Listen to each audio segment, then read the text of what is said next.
দিন দিন ওজন বেড়ে যাচ্ছে কিংবা ভুঁড়ি বেরিয়ে আসছে, অথবা শরীরে অতিরিক্ত মেদ হয়ে গেছে, শরীর খুব দুর্বল লাগে, হাঁটা চলা করতে অসুবিধা হয়, তাহলে রাতে ভাত রুটি না, এটি তৈরি করে খেয়ে নাও। আজকে দুর্দান্ত একটি রেসিপি শেয়ার করছি, এই সমস্ত সমস্যা থেকে মুক্তি দেবে মাত্র কিছুদিন খেলেই। এখানে গাজর আর বিনস হাফ কাপ করে আমাদের কুচি করে নিতে হবে। কুচি করার জন্য আমি এখানে এই যে আগারো এলিগেন্ট এই ভেজিটেবল চপারটা ইউজ করে নিচ্ছি। এর মধ্যে এই ধরনের সবজিগুলো ঝটপট চপিং করতে বেশ সুবিধা হয়, কারণ হাতে অত তো সময় থাকে না যে অনেক সময় ধরে ছোট ছোট করে কাটবো, তাই বড় বড় করে টুকরো করে নিয়ে যে কোনো সবজি, পেঁয়াজ, টমেটো সব কিছুই একদম সুন্দরভাবে এখানে চপিং করে নেওয়া যেতে পারে। তো ঝটপট করে এখানে আমি এই সবজিগুলো চপ করে নিলাম এই আগারোর এলিগেন্ট এই ভেজিটেবল চপারটায়। তো এইভাবে আমি এখানে গাজর আর বিনস দিয়েছি। তোমরা চাইলে এখানে ক্যাপসিকাম ইউজ করতে পারো, ব্রকলি ইউজ করতে পারো, যে কোনো সবজি, মোটামুটি 2-3 রকমের সবজি হলে ভালো হবে, কারণ সবজির মধ্যে ভিটামিনস আছে, ফাইবার আছে, অন্যান্য প্রচুর নিউট্রিয়েন্টস আছে, যেগুলো আমাদের শরীরের জন্য ভীষণ উপকারী। আর যেটা লাগবে সেটা লাগবে ওটস। তো এখানে নর্মাল যে ওটস বাজারে পাওয়া যায় সেই ওটসটাই প্যাকেট, সেই ওটস এখানে নিয়ে নিয়েছি। তো আমি এখানে 3 চামচ মানে 3 টেবিল স্পুন ওটস নেবো, মানে ওই 60 গ্রাম মতন ওটস নিতে হবে। তো এখানে 50 থেকে 60 গ্রাম মতন ওটস নিলেই যথেষ্ট। তো এখানে ওটস নিয়ে নিয়েছি। আর রাতে যত হালকা খাওয়া হবে, যত একটু কম খাওয়া হবে, তাতে কিন্তু শরীরের মেদ দ্রুত ঝরতে সাহায্য করে এবং ভুঁড়ি কমাতেও সাহায্য করে। এখানে ওটসটা শুকনো খোলায় একটু ভেজে নিতে হবে আগে।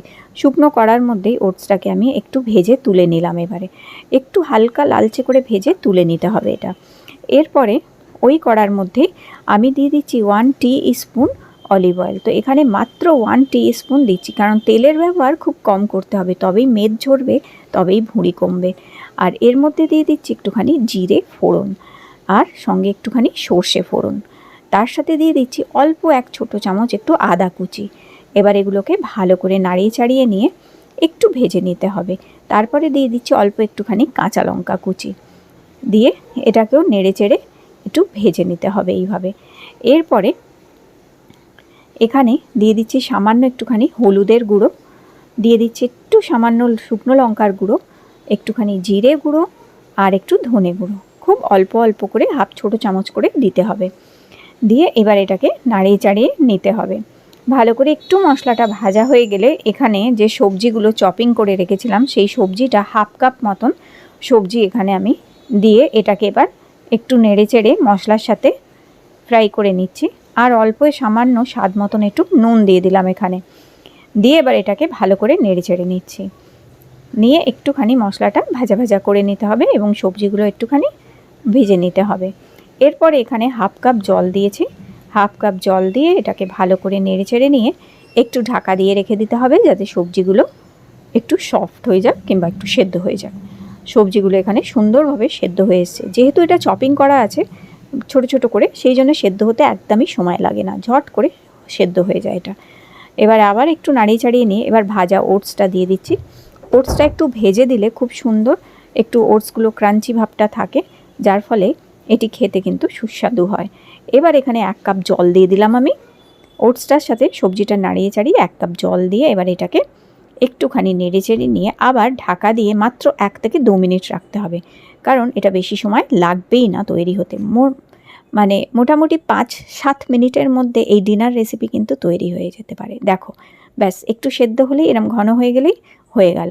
তো আমি মোটামুটি 5 থেকে 7 মিনিটের মধ্যে রাতের ডিনার তৈরি করে নিলাম। আর খুবই সুস্বাদু একটি ডিনার রেসিপি হচ্ছে। তবে এটা শুধু রাতে না, এটা দুপুরে খাওয়া যেতে পারে অথবা ব্রেকফাস্টেও খাওয়া যেতে পারে। আমি এটা ব্রেকফাস্টে করেছি, সঙ্গে আমি যেহেতু একটা আপেল কেটে নিয়েছি, তাতে বুঝতেই পারছো যে আমি এটা ব্রেকফাস্টে খাচ্ছি। তবে এটা রাতেও খাওয়া যেতে পারে। আর ব্রেকফাস্টে খাচ্ছি বলে আমি একটু লেবুর রস দিলাম এখানে। তবে রাতে লেবুর রস দিতে পারো যদি লেবুর রসে কোনো অসুবিধা না হয় কিংবা অ্যাসিডিটি যদি না হয়, তাহলে লেবুর রস রাতেও খেলে দিতে পারো, আর দুপুরে খেলে তো অবশ্যই দিতে পারো। তো এইভাবে একটা হেলদি এই রকমভাবে লাঞ্চ, ডিনার অথবা ব্রেকফাস্টে তৈরি করে নিতে পারো। আর ব্রেকফাস্টে যখন খাবে সেই সময় 1 চামচ দিশানোর আনসুইটেন্ড আনসল্টেড এই পিনাট বাটারটাও সঙ্গে খেতে পারো। এটি হাড় মজবুত করে আর তার সাথে সাথে দুর্বল শরীরকে শক্তি দেয়, কারণ হাই প্রোটিন আছে, গুড সোর্স অফ প্রোটিন হচ্ছে এটা আনসল্টেড আনসুইটেন্ড হচ্ছে।